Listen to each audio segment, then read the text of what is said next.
BBC বাংলার television অনুষ্ঠান BBC প্রবাহে আপনাদের সবাইকে স্বাগত জানাচ্ছি। আমি শারমিন রমা। শুরুতেই দেখে নেব আজ কি থাকছে।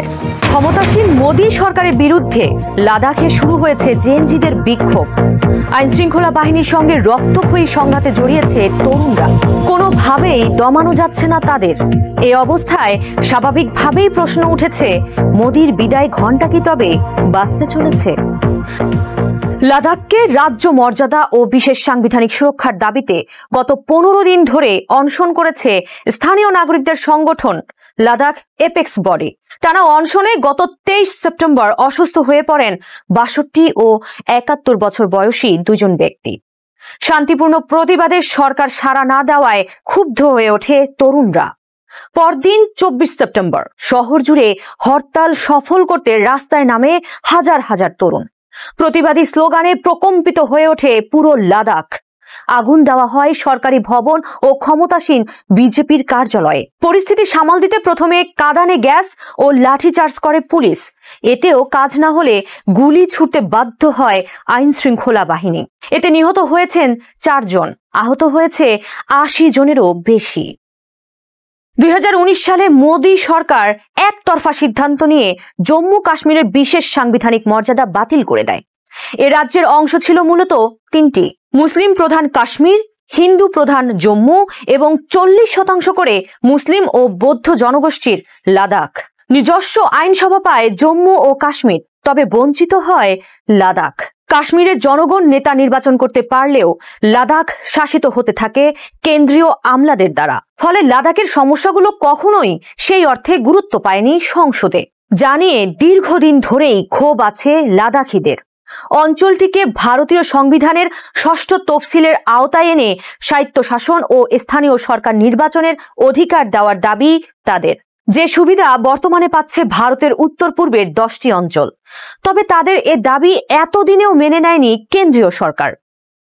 এদিকে জম্মু ও কাশ্মীরকে লাদাখ থেকে পৃথক করার ফলে কাজ পেতে বেগ পেতে হচ্ছে লাদাখিদের। সাক্ষরতার হার 97% হওয়ায় পূর্বে অঞ্চলটির বেশিরভাগ চাকুরি পেত লাদাখিরা। অথচ এখন সে সুযোগ পাচ্ছে না তারা। 2023 সালের এক জরিপে দেখা গেছে লাদাখে স্নাতকদের মধ্যে 26.5%ই বেকার। সমস্যা নিরসনে দীর্ঘদিন ধরে সরকারি খাতে নিয়োগ নীতিমালা প্রণয়নের দাবিও করে আসছে লাদাখিরা, যা এত বছরেও বাস্তবায়ন করেননি সরকার। যা নিয়ে ক্রমেই হতাশা বাড়ছে তরুণদের মধ্যে। এ ব্যাপারে অঞ্চলটিতে দীর্ঘদিন অনশনে নেতৃত্ব দেওয়া শিক্ষাবিদ সোনাম ওয়াংচুক বলেন, তরুণ বিক্ষোভকারীরা গত 5 বছর ধরে বেকার, অথচ লাদাখকে সাংবিধানিক সুরক্ষা দেওয়া হচ্ছে না। আর সমাজে অস্থিরতার এটিই কারণ, তরুণদের বেকার রাখা এবং গণতান্ত্রিক অধিকার কেড়ে নেওয়া। রাজনৈতিক বিশ্লেষক সিদ্দিক ওয়াহিদের ভাষ্য, গত 6 বছরে লাদাখিরা বুঝেছে তাদের পরিচয় হুমকির মুখে, যে কারণে তরুণরা অধিকার পুনরুদ্ধারে অনড়। এই তরুণদের মনের ভাষা বুঝতে না পারলে সরকারকে যে বিপদে পড়তে হবে সেটিও বলেন এই বিশ্লেষক। তার ভাষ্য, তরুণদের ক্ষোভ উদ্বেগজনক, কারণ তারা অধৈর্য। তারা বছরের পর বছর সমাধানের অপেক্ষা করেছে, কিন্তু এখন তারা হতাশ, কারণ তারা নিজেদের জন্য কোনো ভবিষ্যৎ দেখতে পাচ্ছে না। এই রাজনৈতিক বিশ্লেষক আরও বলেন, 2019 সালে মোদী সরকারের সিদ্ধান্ত আজ নতুন হুমকি তৈরি করেছে। আগে কেবল কাশ্মীরকে কেন্দ্র করে অশান্তি ছিল, এখন লাদাখও নতুন উদ্বেগের কারণ হয়ে উঠছে। আর লাদাখের এই উত্তেজনা যে শুধু স্থানীয় পর্যায়ে সীমাবদ্ধ থাকবে না, বরং চীন সীমান্ত লাগোয়া অঞ্চলটিতে মোদী সরকারকে বড় কৌশলগত সংকটে ফেলে দেবে, সেই ইঙ্গিতও দিয়ে রেখেছেন তিনি। আবারও ভারতে ট্রাম্প আলোচনা, অস্থির ভারতীয় বাজার।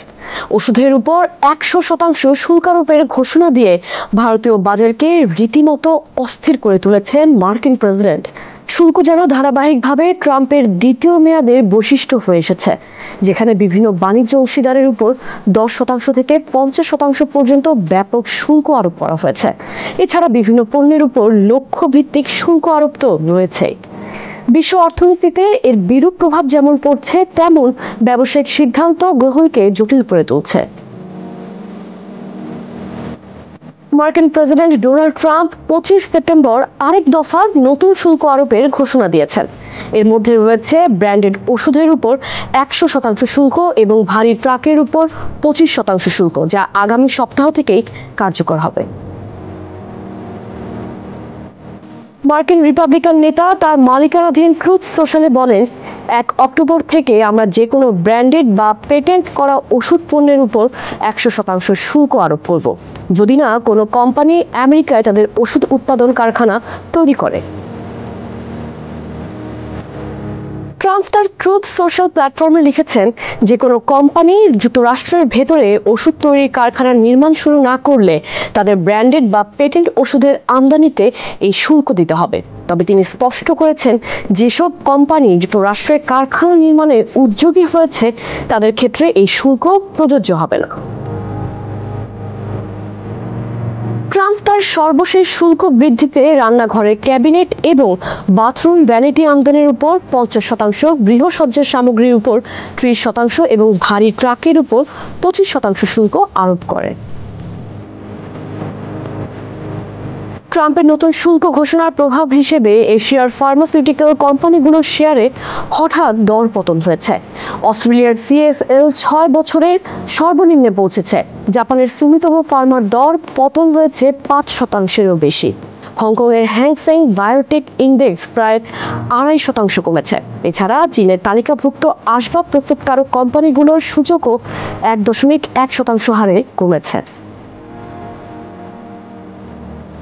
এদিকে ট্রাম্পের এই ঘোষণার পর নতুন করে দুশ্চিন্তায় পড়েছে ভারত, কারণ ভারতীয় ওষুধের বৃহত্তম রপ্তানি বাজার হলো যুক্তরাষ্ট্র।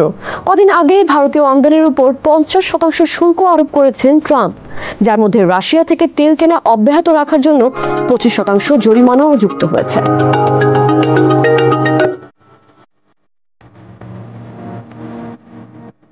ভারতের pharmaceuticals export promotion council of ইন্ডিয়ার তথ্য অনুযায়ী বিগত অর্থ বছরে ভারতের $27.9 বিলিয়ন মূল্যের ফার্মাসিউটিক্যাল রপ্তানির মধ্যে 31% গেছে যুক্তরাষ্ট্রে, অর্থের হিসেবে যা $8.7 বিলিয়ন। 2025 সালের প্রথমার্ধেও $3.7 বিলিয়ন মূল্যের ওষুধ রপ্তানি হয়েছে। যুক্তরাষ্ট্রে ব্যবহৃত 45%-এরও বেশি জেনেরিক ওষুধ এবং 15% বায়োসিমিলার ওষুধ সরবরাহ করে ভারত। ডক্টর রেড্ডিস, অরবিন ফার্মা, জাইডাস লাইফ সায়েন্সেস, সান ফার্মা এবং গ্ল্যান্ড ফার্মার মতো কোম্পানিগুলো আমেরিকান বাজার থেকে তাদের মোট আয়ের 30-50% উপার্জন করে। আমেরিকার এই সর্বশেষ শুল্ক প্রধানত ব্র্যান্ডেড এবং পেটেন্ট করা ওষুধকে লক্ষ্য করছে। এ ধরনের ওষুধ মূলত বহুজাতিক কোম্পানিগুলোর দখলে, তবুও ভারতের জটিল জেনেরিক এবং বিশেষায়িত ওষুধগুলো এই নজরদারির আওতায় আসবে কিনা তা নিয়ে অনিশ্চয়তা সৃষ্টি হয়েছে। এই মুহূর্তে সান ফার্মা ছাড়া অন্য কোনো ভারতীয় কোম্পানির আমেরিকায় বিক্রির জন্য ব্র্যান্ডেড বা পেটেন্ট করা পণ্য নেই। উপরন্তু বড় কোম্পানিগুলোর ইতিমধ্যেই আমেরিকায় উৎপাদন সুবিধা রয়েছে।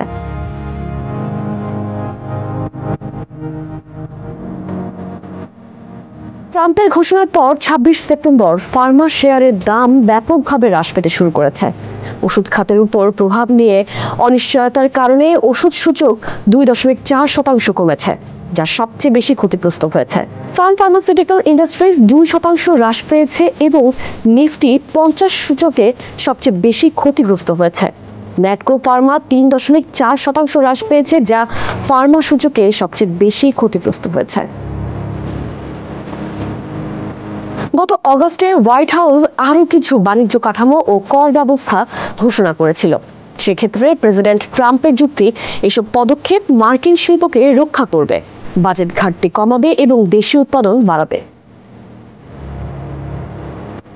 কিন্তু বিশ্লেষকরা বলছেন, বারবার নতুন শুল্ক চাপানোর ফলে মুদ্রাস্ফীতি বাড়বে এবং অর্থনৈতিক বৃদ্ধি বাধাগ্রস্ত হবে। ব্যবসায়ীরা ইতোমধ্যেই আগের করের চাপ সামলাচ্ছেন, তার মধ্যে নতুন খরচ অনিশ্চয়তা আরো বাড়াতে যাচ্ছে।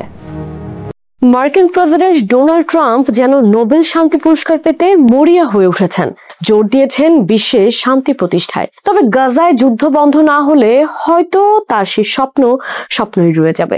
সেই কঠিন বাস্তবতা ট্রাম্পকে মনে করিয়ে দিয়েছেন ফরাসি প্রেসিডেন্ট ইমানুয়েল ম্যাক্রো। এতেই যেন ঘোর কেটেছে ট্রাম্পের। ইসরায়েলকে পশ্চিম তীর দখলের খেলায় নামিয়ে এখন ট্রাম্পের ভাষ্য, এটা কখনোই হতে দেবেন না তিনি। আর এতেই প্রশ্ন উঠেছে, তাহলে কি এবার যুক্তরাষ্ট্র ইসরায়েলের প্রতি সমর্থন সরিয়ে নিচ্ছে? গাজা ইস্যুতে পুরো পৃথিবী একদিকে আর ট্রাম্প আরেকদিকে। দিন দুয়েক আগেই জাতিসংঘে ইসরায়েলের প্রতি জোরালো সমর্থন জানিয়েছেন মার্কিন প্রেসিডেন্ট। তাতে 26 সেপ্টেম্বর জাতিসংঘের সাধারণ পরিষদে ভাষণ দেওয়ার আগে নির্ভর ছিলেন ইসরায়েলের প্রধানমন্ত্রী বেনিয়ামিন নেতানিয়াহু।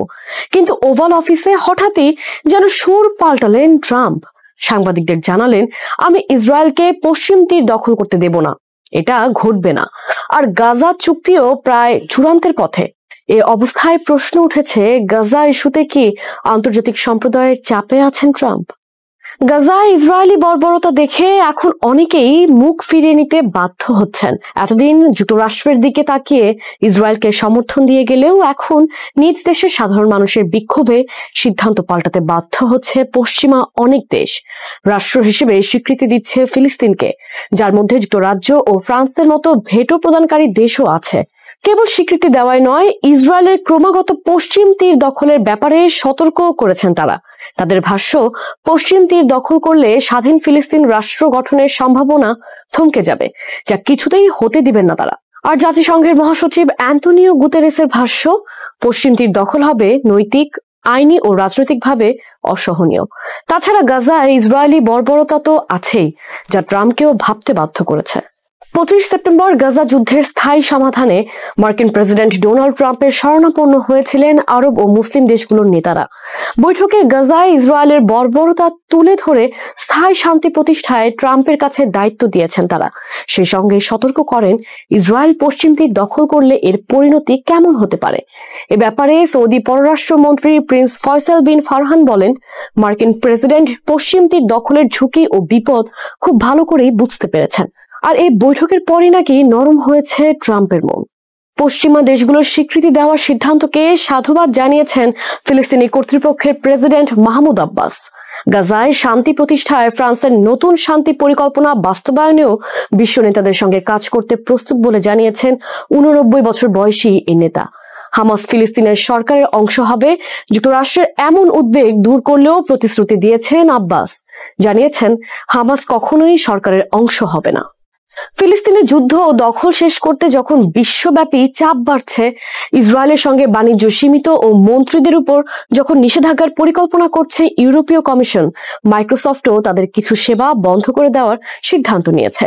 তখনও গাজায় হত্যাযজ্ঞ চালিয়ে যাচ্ছে নেতানিয়াহু। শুধু তাই নয়, নতুন করে পশ্চিম তীর ও জর্ডানের মধ্যকার একমাত্র সীমান্ত ক্রসিং বন্ধ করে দিয়েছে ইসরায়েল। এতে 2 মিলিয়নেরও বেশি ফিলিস্তিনি বাইরের দুনিয়া থেকে একরকম বিচ্ছিন্ন হয়ে পড়েছে। তবে নতুন এই সংকটের মধ্যেও ইসরায়েলকে পশ্চিম তীর দখল করতে দেব না, ট্রাম্পের এমন কথায় আশাবাদী হয়েছেন ফিলিস্তিনিরা। স্বপ্ন দেখছেন 29 সেপ্টেম্বর ট্রাম্প নেতানিয়াহুর বৈঠকে হয়তো থামবে গাজায় যুদ্ধ। গাজায় যুদ্ধবিরতি কার্যকর হলে সেখানে একটি অন্তর্বর্তী প্রশাসন পরিচালনার সম্ভাবনা নিয়ে আলোচনা শুরু হয়েছে। এই প্রশাসনের নেতৃত্বে যুক্তরাজ্যের সাবেক প্রধানমন্ত্রী টনি ব্লেয়ারকে আনার প্রস্তাব উঠেছে বলে জানিয়েছে আন্তর্জাতিক গণমাধ্যম বিবিসি। প্রতিবেদনে বলা হয়, 2003 সালে ইরাক যুদ্ধে যুক্তরাজ্যকে সম্পৃক্ত করার জন্য ব্যাপক আলোচনায় আসা ব্লেয়ার বর্তমানে গাজা সংকট সমাধান ও যুদ্ধ পরবর্তী প্রশাসনিক কাঠামো নিয়ে বিভিন্ন পক্ষের সঙ্গে উচ্চ পর্যায়ের বৈঠক করছেন। চলতি সপ্তাহে জাতিসংঘে এই বিষয়ে গুরুত্বপূর্ণ বৈঠক অনুষ্ঠিত হয় মার্কিন প্রেসিডেন্ট ডোনাল্ড ট্রাম্প ও আরব নেতাদের মধ্যে। বৈঠকে উপস্থাপিত প্রস্তাব অনুযায়ী যুদ্ধ পরবর্তী সময়ে গাজায় একটি অন্তর্বর্তী প্রশাসন গঠনের পরিকল্পনা রয়েছে। এই প্রশাসনকে জাতিসংঘ সমর্থন দেবে এবং আরব দেশগুলো সহযোগিতা করবে। গাজার শাসন ব্যবস্থা পুনর্গঠনের পর ধীরে ধীরে এই প্রশাসনের দায়িত্ব ফিলিস্তিনি কর্তৃপক্ষের কাছে হস্তান্তর করা হবে। একটি প্রস্তাবে টনি ব্লেয়ারকে এই অন্তর্বর্তী প্রশাসনের নেতৃত্বে আনার কথা বলা হয়েছে। যুক্তরাষ্ট্র প্রস্তাবটিতে সমর্থন দিয়েছে বলে ধারণা করা হচ্ছে। তবে ব্লেয়ারের কার্যালয় জানিয়েছে, তিনি এমন কোনো উদ্যোগে সমর্থন করবেন না যা গাজার জনগণকে তাদের ভূমি বা ঘরবাড়ি থেকে উচ্ছেদের দিকে নিয়ে যাবে। 2007 সালে প্রধানমন্ত্রী পদ ছাড়ার পর ব্লেয়ার কয়েক বছর যুক্তরাষ্ট্র, ইউরোপীয় ইউনিয়ন, রাশিয়া ও জাতিসংঘের মধ্যপ্রাচ্য বিষয়ক দূত হিসেবে কাজ করেছেন। তার মূল লক্ষ্য ছিল ফিলিস্তিনের অর্থনৈতিক উন্নয়ন ও দ্বিরাষ্ট্র সমাধানের উপযোগী পরিবেশ তৈরি করা।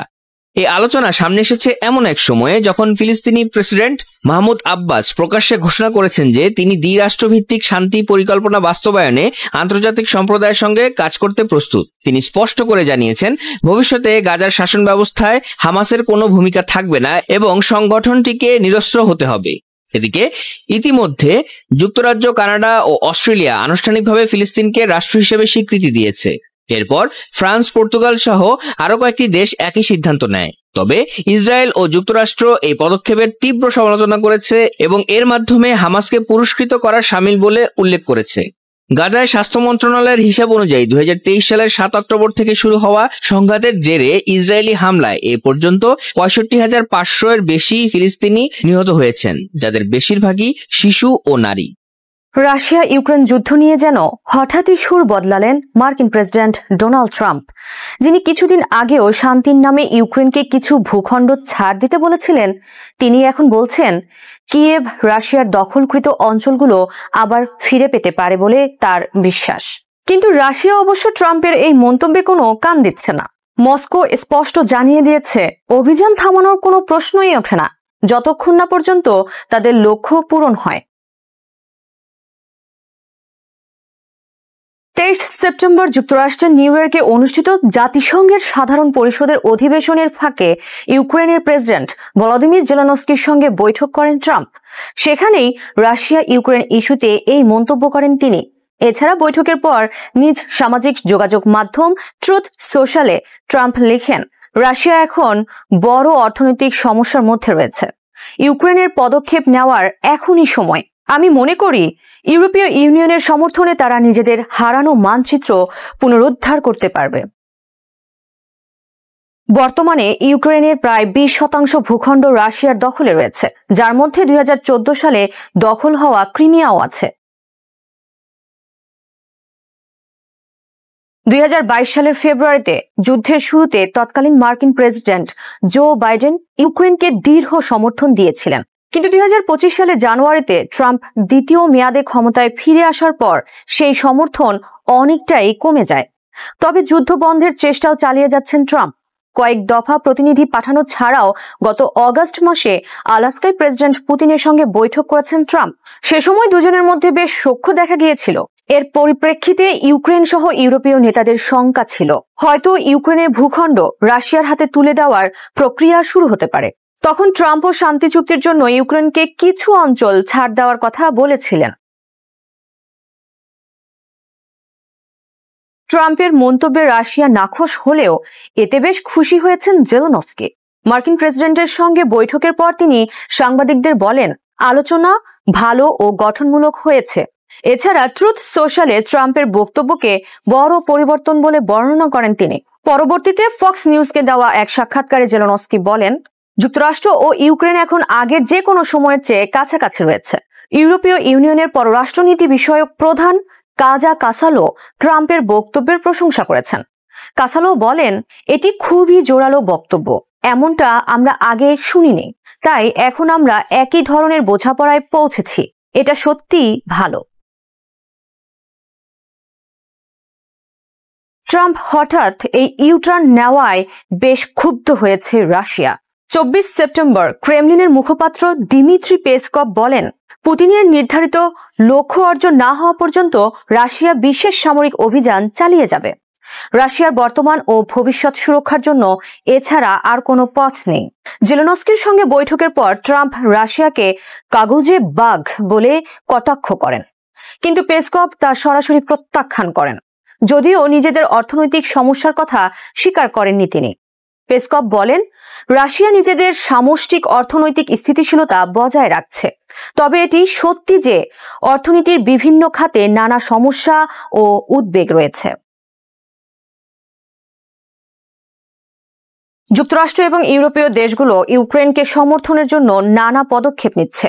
ইউক্রেনের এখন জরুরি ভিত্তিতে মার্কিন তৈরি HIMARS রকেট, পেট্রিয়ট এয়ার ডিফেন্স, সাজোয়া যান, F-16 যুদ্ধ বিমান এবং অন্তত 1 লাখ অল টেরেন যানবাহনের প্রয়োজন, যা রাশিয়ার গুলি, ড্রোন ও ক্ষেপণাস্ত্র মোকাবেলায় গুরুত্বপূর্ণ ভূমিকা রাখবে। সম্প্রতি ট্রাম্পও ইউক্রেনের অস্ত্র সরঞ্জাম সরবরাহের প্রতিশ্রুতি দিয়েছেন। এছাড়া ইউরোপীয় ইউনিয়ন ও যুক্তরাষ্ট্র রাশিয়ার ওপর অর্থনৈতিক চাপ ও নিষেধাজ্ঞার মাধ্যমে প্রভাব বিস্তার করছে। ইউক্রেনের পুনর্গঠন এবং অর্থনৈতিক স্থিতিশীলতার জন্য নতুন তহবিল ও ফাইন্যান্সিং মেকানিজম তৈরি হচ্ছে, যার মধ্যে রাশিয়ার সম্পদ ব্যবহার করে ক্ষতিপূরণ, তহবিল গঠন ও জরুরি চাহিদা পূরণ অন্তর্ভুক্ত। শুধু অস্ত্র ও অর্থ নয়, কৌশলগত সহায়তা, প্রশিক্ষণ, সাইবার সুরক্ষা এবং পুনর্গঠন পরিকল্পনার জন্য সহযোগিতা দেওয়া হচ্ছে। ন্যাটো এবং জোট সদস্য দেশগুলো সামরিক প্রশিক্ষণ ও কৌশলগত পরামর্শ দিয়ে ইউক্রেনকে প্রতিরক্ষা ও পরিকল্পনা শক্তিশালী করতে সহায়তা করছে। এদিকে জাতিসংঘ সাধারণ পরিষদের অধিবেশনের ফাঁকে ইউক্রেন ও সিরিয়া আবারও আনুষ্ঠানিকভাবে কূটনৈতিক সম্পর্ক পুনঃস্থাপন করছে। ইউক্রেনের প্রেসিডেন্ট জেলেনস্কি নিউ ইয়র্কে সিরিয়ার অন্তর্বর্তীকালীন প্রেসিডেন্ট আহমেদ আল সারার সঙ্গে বৈঠকের পর জেলেনস্কি এ ঘোষণা দেন। বৈঠকে সিরিয়ার পররাষ্ট্রমন্ত্রী আসাদ আল সাইবানি ও তার প্রতিনিধিরাও উপস্থিত ছিলেন। 2022 সালে সিরিয়ার তৎকালীন শাসক বাশার আল আসাদ পূর্ব ইউক্রেনের রাশিয়া সমর্থিত বিচ্ছিন্ন প্রজাতন্ত্র দোনেৎস্ক ও লুহানস্ককে স্বীকৃতি দেওয়ার পর ইউক্রেন সম্পর্ক ছিন্ন করে। এরপর সিরিয়াও একই পদক্ষেপ নেয়। প্রায় 3 বছর পর দুই দেশ নতুন ইশতেহারে সই করে আবারও সম্পর্ক স্থাপন করল। জেলেনস্কি জানিয়েছেন, সিরিয়ার জনগণকে স্থিতিশীলতার পথে সমর্থন দিতে ইউক্রেন প্রস্তুত। তিনি আরও বলেন, নিরাপত্তা হুমকি মোকাবিলা, সম্ভাবনাময় সহযোগিতার ক্ষেত্র এবং পারস্পরিক শ্রদ্ধা ভিত্তিক সম্পর্ক গড়ার বিষয়ে আলোচনা হয়েছে।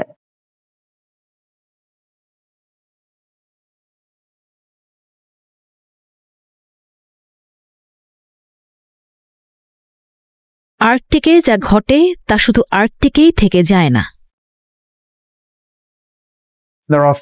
আর্কটিকে এখন যা ঘটছে 20 বছর আগেও তা অকল্পনীয় ছিল। আর্কটিক সেই অঞ্চল যা পৃথিবীর অন্য যে কোনো জায়গার তুলনায় দ্রুত উষ্ণ হচ্ছে, আর জলবায়ু পরিবর্তনের সঙ্গে সঙ্গে এর কৌশলগত গুরুত্ব বদলাচ্ছে।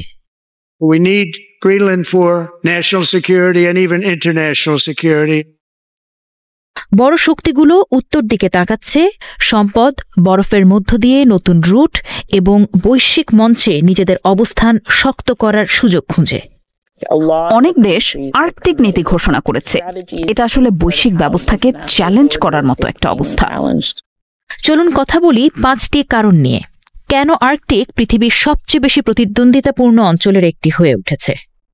এটা বুঝতে আমাদের পৃথিবীকে একটু অন্যভাবে দেখতে হবে। আর্কটিক কেবল জমে থাকা সমুদ্র নয়, এখানে 8টি দেশের ভূখণ্ড আছে: যুক্তরাষ্ট্র, কানাডা, গ্রিনল্যান্ড যা ডেনমার্কের অধীনে, আইসল্যান্ড, নরওয়ে, সুইডেন, ফিনল্যান্ড ও রাশিয়া। কোল্ড ওয়ার বা স্নায়ুযুদ্ধ চলাকালে যুক্তরাষ্ট্র ও সোভিয়েত ইউনিয়নের মধ্যে মিসাইল আক্রমণের সম্ভাব্য রুট ছিল উত্তর মেরু হয়ে যাওয়া পথ। দুই দেশই সামরিক কার্যক্রম বাড়ায়, যুক্তরাষ্ট্র এমনকি গ্রিনল্যান্ডের উত্তরে ঘাঁটিও করে। তবে 1987 সালে কোল্ড ওয়ার শেষের দিকে আসতেই সোভিয়েত নেতা মিখাইল গর্বাচেভ আর্কটিকে সামরিক কার্যক্রম কমানোর প্রস্তাব দেন। গর্বাচেভ আসলে এমন একটি দৃষ্টিভঙ্গি তুলে ধরছিলেন যেখানে আর্কটিক রাষ্ট্রগুলো সাধারণ স্বার্থের জায়গাগুলোতে একসঙ্গে কাজ করবে। এরপর 8টি আর্কটিক রাষ্ট্র মিলে আর্কটিক কাউন্সিল গঠন করে গবেষণা ও পরিবেশ সুরক্ষায় একসঙ্গে কাজ করতে সম্মত হয়। আর্কটিক ও নন আর্কটিক দেশগুলো গবেষণা ঘাঁটি খোলে। চীন, ভারত, দক্ষিণ কোরিয়া পর্যন্ত জানতে চায় আর্কটিকের পরিবর্তন কিভাবে হাজার হাজার কিলোমিটার দূরে এশিয়ার আবহাওয়াকে প্রভাবিত করে।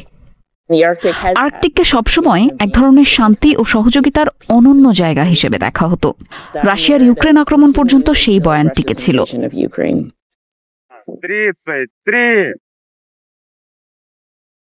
2022 সালে রাশিয়া আবার কোল্ড ওয়ার বা স্নায়ুযুদ্ধের বিভাজন রেখা খুলে দেয়। কয়েক মাসের মধ্যেই ফিনল্যান্ড ও সুইডেন নেটোতে যোগ দেওয়ার আবেদন করে। ফলে আর্কটিক মানচিত্রে এক পাশে রাশিয়া, অন্য পাশে নেটো সদস্য দেশগুলো। নরওয়ে, ফিনল্যান্ড আর রাশিয়ার সীমান্ত কার্যত রাশিয়া নেটোর ফ্রন্টলাইন হয়ে উঠেছে। এমনকি সরাসরি সংঘর্ষও দেখা দেয়। ইউক্রেনীয় ড্রোন আর্কটিক সার্কেলে রাশিয়ার একটি বিমান ঘাঁটিতে হামলা চালায়। এই অঞ্চল রাশিয়ার সামরিক কৌশলের জন্য অত্যন্ত গুরুত্বপূর্ণ। তাদের অধিকাংশ পারমাণবিক সক্ষমতাই এখানে স্থাপন করা। Я подчеркну, Россия никогда никому не угрожала в Арктике. Но мы внимательно следим за развитием ситуации, выстраиваем адекватную линию реагирования. রাশিয়া সোভিয়েত যুগের বহু ঘাঁটি আবার চালু করেছে এবং আর্কটিক জলে হাইপারসনিক ক্ষেপণাস্ত্র পরীক্ষা করেছে। অলাস্কার কাছে আকাশে রুশ ও মার্কিন যুদ্ধবিমান প্রায় মুখোমুখি হয়েছে। পশ্চিমা দেশগুলো আর্কটিকে উপস্থিতি বাড়াচ্ছে। 2024 সালে নেটো কোল্ড ওয়ারের পর সবচেয়ে বড় মহড়া চালায়। যুক্তরাষ্ট্র অলাস্কায় বিশেষায়িত আর্কটিক বাহিনী আবার সক্রিয় করেছে, আর প্রেসিডেন্ট ট্রাম্প দিয়েছেন তার আরও সাহসী প্রস্তাব।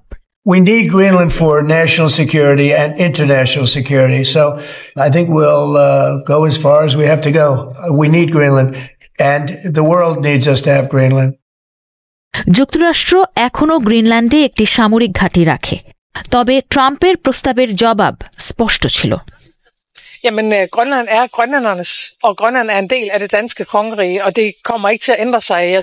জরিপ বলছে বেশিরভাগ গ্রিনল্যান্ডবাসী যুক্তরাষ্ট্রের অংশ হতে চান না, বরং তারা স্বাধীন হতে চান। ট্রাম্পের কাছে আর্কটিকে শক্ত উপস্থিতি মানে রাশিয়া ও চীনের অংশীদারিত্ব ঠেকানো, যাকে তারা বলে সীমাহীন বন্ধুত্ব। You don't even need binoculars. You look outside, you have China ships all over the place. You have Russian ships all over the place. We're not letting that happen. Russia ও চীনের কোস্টগার্ড জাহাজ Arctic মহাসাগরে যৌথ টহল দিয়েছে। দুই দেশের বোমারু বিমান একসঙ্গে অলাস্কার কাছে উড়েছে। This is the first time that we've seen these two countries fly together like that. The worry is that উদ্বেগ হলো এমন টহল বা মহড়া ভুল বোঝাবুঝি বা হঠাৎ উত্তেজনার কারণ হতে পারে। a risky escalation, a miscalculation. চীন বলছে তাদের পদক্ষেপ রাশিয়ার সঙ্গে সহযোগিতা গভীর করা, অন্য কারো বিরুদ্ধে নয়। তবে এ সম্পর্কের ভেতরে টানাপোড়েনও আছে। There's been a danger that Russia's ঝুঁকি হলো রাশিয়া যত বেশি চীনের সঙ্গে কাজ করবে, চীনকে তত বেশি আর্কটিকের শক্তিশালী খেলোয়াড় হিসেবে বৈধতা দেবে। China legitimacy to act as a very powerful near Arctic state. অথচ চীন আর্কটিক সার্কেল থেকে 1400 কিলোমিটার দূরে থেকেও নিজেকে নিকট আর্কটিক রাষ্ট্র বলে দাবি করে। 2018 সালে তারা পোলার সিল্ক রোড নামে একগুচ্ছ বিনিয়োগ প্রকল্প শুরু করলেও অনেক কমিউনিটি অতিরিক্ত নির্ভরশীলতার ভয়ে তা ঠেকিয়ে দিয়েছে। They want to be a polar superpower. We want a relationship to China, but we do not want to be dependent on China. There's no question that it was trying to sort of তারা প্রভাব ফেলতে চেয়েছিল, কিন্তু বাস্তবে তা হয়নি। but it hasn't come to fruition. আর্কটিকে চীনের বেশিরভাগ অর্থনৈতিক সাফল্য রাশিয়ার সঙ্গে অংশীদারিত্ব থেকে এসেছে, যেমন প্রাকৃতিক গ্যাস উত্তোলন প্রকল্প। এই গ্যাস পরিবহন সহজ হয়েছে আর্কটিক মহাসাগরের গলতে থাকা বরফের কারণে। 1979 সালের গ্রীষ্মে বরফের পরিমাণ এত ছিল, 2024 সালে তা কমে গেছে আর্জেন্টিনার সমান 26 লক্ষ বর্গ কিলোমিটার। অনেকে এটাকে গ্রীষ্মকালে আর্কটিক দিয়ে জাহাজ চালনার সুযোগ হিসেবে দেখে। 3টি সম্ভাব্য রুটের মধ্যে একমাত্র কার্যকর রুট হল রাশিয়ার উত্তর উপকূল বরাবর নর্দার্ন সি রুট। আশা করা হচ্ছিল একদিন ট্রাফিক সুয়েজ খাল এড়িয়ে হাজার হাজার মাইল ও সময় বাঁচাবে। 2024 সালে 97টি কার্গো জাহাজ যাত্রা করে এই রুটে, অধিকাংশই রাশিয়া থেকে চীনের রপ্তানি পণ্য ছিল। তবে সুয়েজ দিয়ে বছরে 13,000 জাহাজ যায়, তাই এদের মধ্যে তুলনা হয় না। আর্কটিক মহাসাগর বছরের অধিকাংশ সময়ে বরফে জমে থাকে, এমনকি গ্রীষ্মেও পরিস্থিতি অনিশ্চিত। you're going to have a situation where there are খুব ছোট সময়ের উইন্ডো থাকবে যখন হয়তো ট্রানজিট সম্ভব হবে, কিন্তু সেটা জাহাজ শিল্পের জন্য প্রয়োজনীয় নিশ্চয়তা দেয় না। the certainty the shipping industry needs. তবে শিপিং নিয়ে প্রশ্ন থাকলেও গলে যাওয়া বরফ আরেকটি বিষয় প্রকাশ করতে পারে। সবসময় একটা বয়ান ছিল শেষ সীমান্ত, যেখানে অনাবিষ্কৃত সম্পদ লুকানো আছে। ধারণা করা হয় পৃথিবীর 30% অনাবিষ্কৃত গ্যাস ও 13% অনাবিষ্কৃত তেল এখানে আছে। খনিজও আছে, বিশেষ করে গ্রিনল্যান্ডে। If the U.S. were to gain access to Greenland's resources, it could significantly reduce our dependence on foreign suppliers, particularly China, which currently operates a virtual monopoly on the rare earth market. তবে এসব সম্পদ উত্তোলন সহজ নয়। You're dealing with environments that are remote, expensive. এগুলো দূরবর্তী, ব্যয়বহুল, অবকাঠামোহীন এবং দক্ষ শ্রমিকও কম। There is very little skilled labor close by. তবু অঞ্চল নিয়ে বৈশ্বিক আগ্রহ রয়ে গেছে, আর বরফ গলে আরও কি বেরিয়ে আসবে সেটাও প্রশ্ন, যা এই প্রতিদ্বন্দ্বিতাপূর্ণ অঞ্চলকে আরও প্রতিযোগিতার দিকে ঠেলে দিতে পারে।